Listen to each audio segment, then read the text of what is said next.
Вітаю вас, друзі! Сьогодні вночі російські виродки вдарили по Києву та поранили щонайменше 11 людей, у тому числі і 11-річного хлопчика. Сигнал повітряної тривоги був увімкнений тільки після того, як пролунали вибухи, і цьому є пояснення. Найімовірніше, росіяни використовували для цієї атаки не балістичні ракети «Іскандер», а зенітні ракети до комплексів С-400, котрі взагалі призначені для протиповітряної оборони. Такі ракети далеко не завжди виявляються радарами, власне. Саме тому тривогу і було увімкнено вже після вибухів. А ще вони мають дуже великий радіус відхилення, тобто вони максимально неточні. І ці атаки – це лише терор заради терору. От і все. У той самий час українське військо, яке навіть не знаходиться на березі Азовського моря, починає блокаду Азовського моря. Угрозой постоянных ударов, продолжающихся баражирующих беспилотных систем, все равно транспорт движется. Постійні українські атаки на російські судна у Азовському морі дають чудові результати. Росія призупинила судноплавство Донсько-Азовським каналом і перестала приймати нові заявки на прохід суден через Керченську протоку, повідомляє Reuters. За даними агентства, обмеження запровадили після атак безпілотників на російські судна в Азовському морі. Значить, треба продовжувати. Тимчасово живий колаборант Сальдо запевняє, що будь-які атаки, як на морську, так і на сухопутну логістику росіян не дадуть жодного ефекту. Не добиться противнику остановки. Все равно будут провозить. Все нормально, не переживайте. Кирилл Стремоусов с вами. Тільки тоді, чому запровадили оці обмеження? Тільки тоді, чому росіяни усе частіше плачуть? Я вообще поражаюсь, я не знаю, как жить. Ніяк. Росіянам краще не жити. До речі, вони дуже засмучуються, коли ви донатите на дрони камікадзе для українського війська, тому в жодному випадку навіть не думайте закинути свої 2 гривні на священний русоріз. Мы ожидаем русорез. А значит, здесь начнется русорез. Тот самый русорез. Реквізити, як завжди, в описі. Сьогодні субота, і ми просідаємо за донатами, тому я дуже прошу вас закинути хоча б 5-10 гривень. Це дуже важливо для нашого війська. Завдяки вашій підтримці ми продовжуємо нашу бойову роботу. Донайте на Росаріс, допомагайте нашому війську. І підписуйтеся, звісно, на мій канал, якщо із якихось неповажних причин ви досі цього не зробили. Українське військо продовжує нищити російський флот не лише на Чорному, а й на Азовському морі. Росіяни почали дуже активно останнім часом використовувати річкові танкери та суховантажі для того, щоб налагодити логістику до тимчасово окупованого Криму після того, як українські війська почали завдавати ударів по їхньому транспорту на сухопутному коридорі. Тільки за останні 11 днів було уражено близько 8 десятків різних суден, і сьогодні сили безпілотних систем повідомили про ураження іще 28. Ви просто вдумайтеся в ці цифри. Палаючі російські танкери у Азовському морі видно навіть із космоса. Та і з берега також.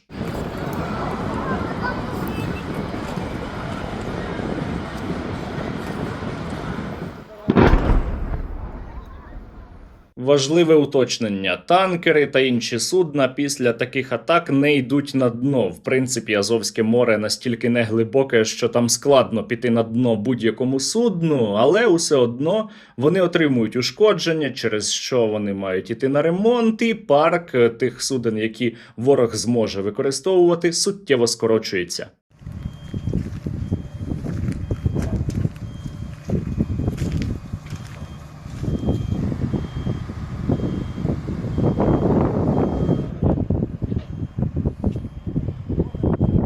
Проте українські атаки проти російської логістики в Азовському морі не обмежуються лише танкерами та суховантажами. Учора прилетіло по портовій інфраструктурі, я про це розповідав. До Таганрогу довелося прибути цілому ростовському губернатору у зв'язку із тим, що Україна завдала ударів як по паливній, так і по портовій інфраструктурі. У місті почалися красиві пожежі, місцевих частково евакуювали.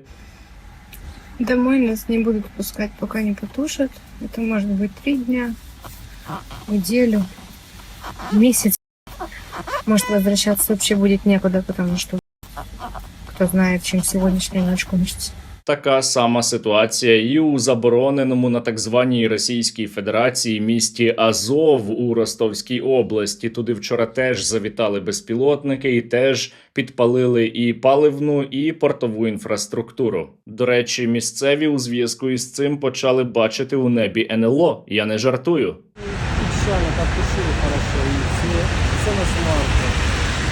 Это утеплитель какой-то, да, или что это? А вон что летает вокруг складов, тоже оно? Сейчас, походу, к нам тут все будет падать. Бля, туда полетели. Вон видно эти куски, смотри.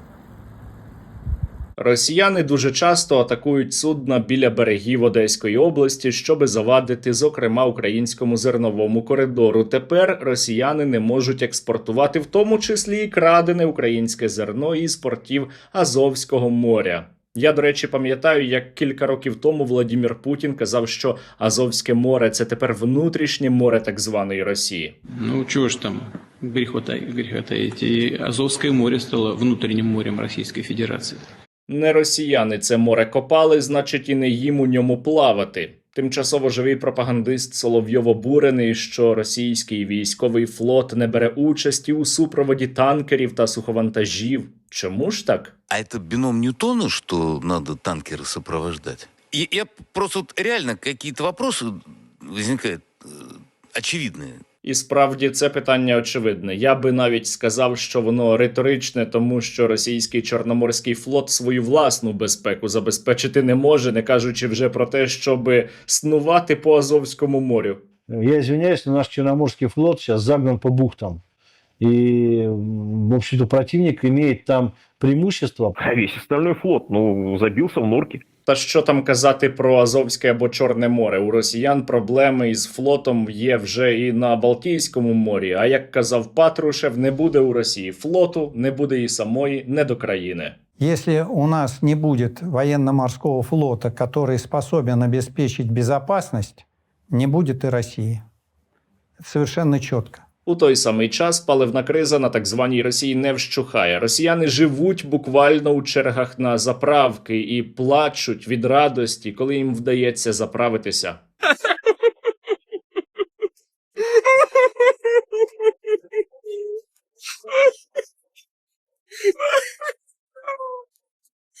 Я заправился!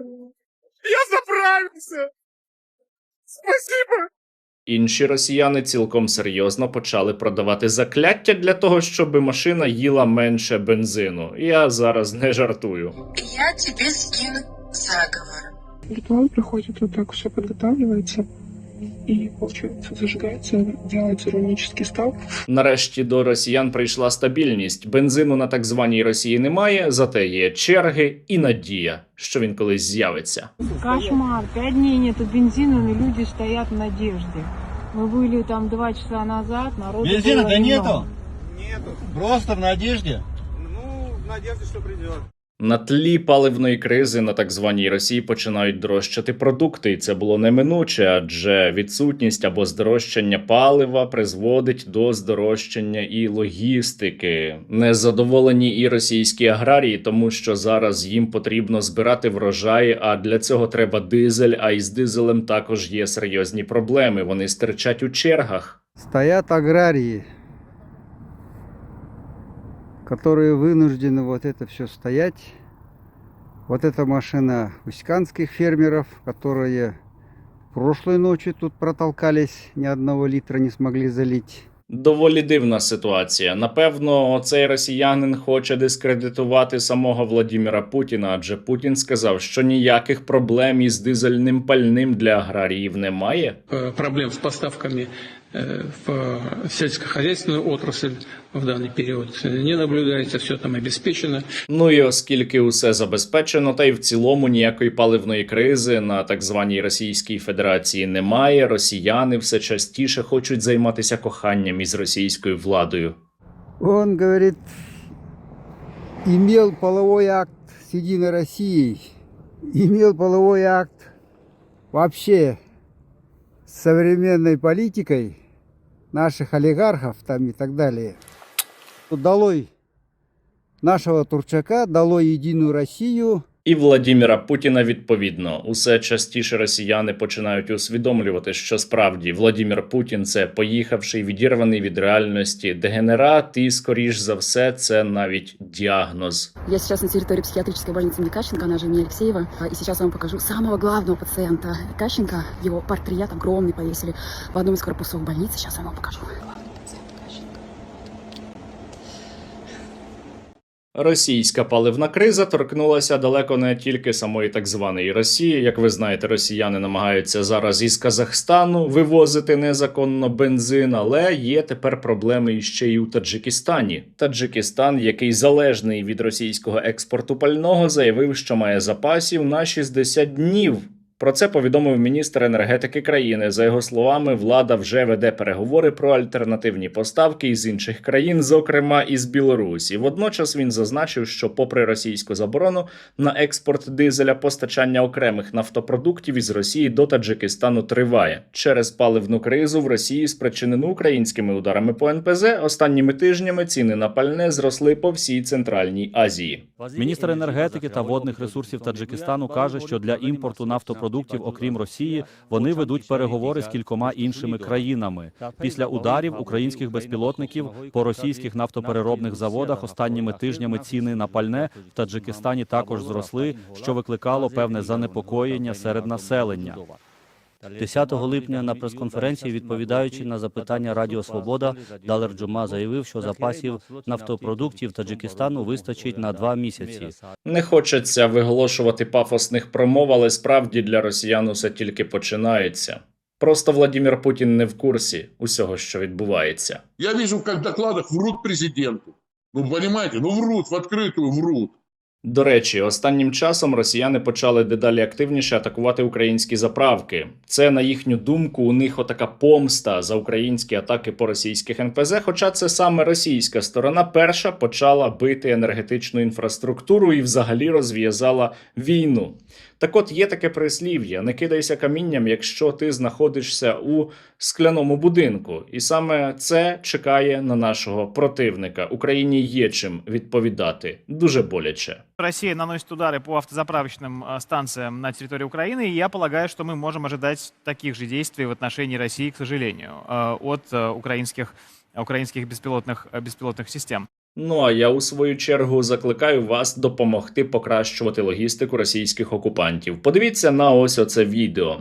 Зараз має так виглядати кожна дорога, якою пересувається російський солдат. Уся їхня техніка, увесь їхній транспорт має горіти. І саме задля цього наші воїни, завдяки вам, за минулу добу отримали іще 110 нових FPV. Дякую за постійну допомогу. Донатьте на Русоріз. Бажаю здоров'я! Мій підрозділ перехоплювачів Group 7 ВБ «Звіробій» 117-ї окремої важкої механізованої бригади. Дякуємо найкращій спільноті Стерненка і пану Сергію за чергову допомогу. Цього разу з 20 цифрових дронів «Стінг» і 15 додаткових батарей до них. Вони будуть знищувати ворожі крила на Костянтинівському напрямку. Донайте на Росоріз, допомагайте нашому війську. Слава Україні! Бажаю здоров'я, дорогі друзі. На зв'язку капітан Сергій Костинський, командир 2-го батальйону БПС 104-ї окремої бригади, батальйон Серафима. Останнім часом від росіян дуже багато йде заяв про те, що вони вже взяли Костянтинівку, відкрили ворота до Краматорсько-Слов'янської агломерації. Що можу сказати? Я просте армійське слово, яке це все пояснюю, але це насправді неправда. Продовжуються бої за Костянтинівку, позиції тримаються, ніхто з позицій не відходить, і йде велика робота всіх підрозділів БПС. І на підтримку нашого батальйону, на наше звернення, спільнота Стерненка передала нам чергову партію русорізів, які зараз будуть готуватися.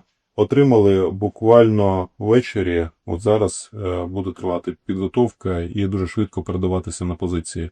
Працюємо активно, витрати FPV великі, тому що ми встигаємо все і знищувати укриття, де сидять жива сила противника, і інфільтраційні групи знищувати.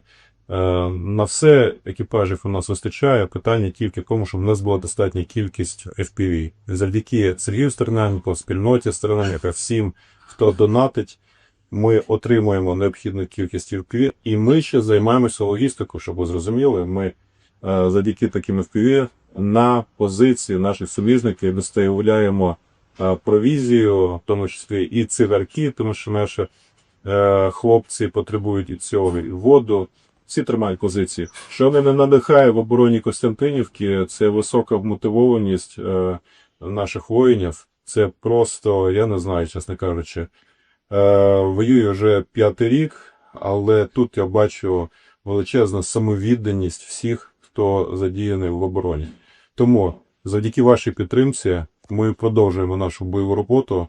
Костянтинівка наша, живої сили противника дуже багато, є кого вбивати, тому оце одні з найкращих дронів, якими ми працюємо. Я радий, чесно скажу, і хлопці, і дівчата мої раді. Тому дякуємо всім за донати.